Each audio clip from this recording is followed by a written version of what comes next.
Assalamualaikum semua, selamat pagi.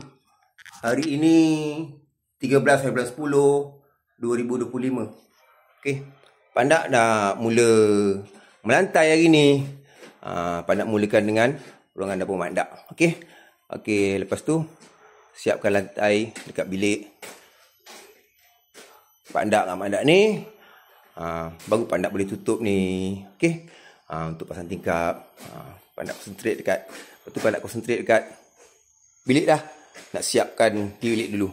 Kesian Mak Dak. Lama dah Pandak dengan Mak Dak duduk dekat luar tu, depan TV tu kan. Okey, tak ada bilik. Okey, ni Pandak dah mula nak mancur pasir rendering. Doakan Pandak, doakan Mak Dak, Wan semua sihat, keluarga kita semua sihat. InsyaAllah, mudah-mudahan Allah Ta'ala pemudahkan kerja-kerja semua. InsyaAllah. Assalamualaikum. Sayang semua.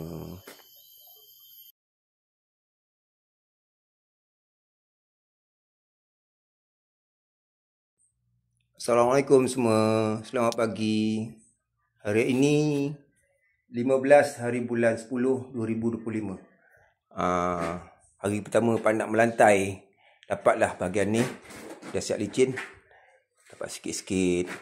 Okey, hari ini Pandak baru dapat mengatakan simen. Petang insyaAllah melicin. Pandak buat seorang-seorang. Sikit-sikit lah. Okey, taklah nak buat banyak-banyak. Okey, doakan Pandak sihat, Wan sihat, Mak Dak semua sihat, keluarga kita sihat. Mudah-mudahan Allah Ta'ala pemudahkan segala urusan kerja-kerja kita. InsyaAllah sihat semua. Pandak baru tambah pasir halus lagi satu ela, pasti kasar lagi satu ela. Okey, pasti ni batu ni standby untuk konkrit bawah. Serambi. InsyaAllah. Assalamualaikum. Sayang semua. Assalamualaikum. Selamat pagi semua. Alhamdulillah. Hari ini 17 bulan 10 2025. Hari ini birthday Awis. Selamat hari raya. Selamat hari raya lahir Awis. Moga menjadi anak yang soleh, taat ibu bapa, anak yang bertanggungjawab. Mudah-mudahan Allah Ta'ala pemudahkan segala urusan dunia dan akhirat. Amin. Pandak masih meneruskan kerja-kerja melantai dekat ruangan dapur Mak Dak ni. Okey, InsyaAllah hari ni Pandak cuba sudahkan ruangan ni. Lepas tu Pandak nak pasang pintu ni, supaya Pandak boleh tutup, buat kerja kat sini. Okey, doakan Pandak, doakan Mak Dak sihat, doakan kawan sihat semua sini. Okey, doakan juga keluarga kita semua sihat, sahabat-sahabat semua sihat. InsyaAllah Allah Ta'ala pemudahkan segala kerja-kerja kita, segala urusan kita. Mudah-mudahan mendapat berkat dari Allah Ta'ala sempena hari Jumaat yang indah ini. Assalamualaikum. Sayang semua.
Assalamualaikum semua.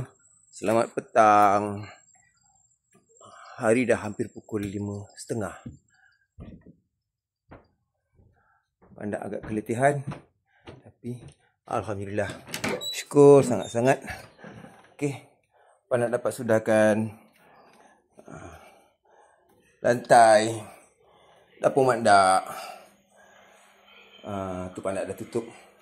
Takut kucing masuk. Okey. Laluan ni pandak tak tutup lagi lah. Okey.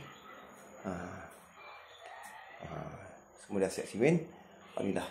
Doakan pandak sihat untuk meneruskan kerja-kerja. Okey.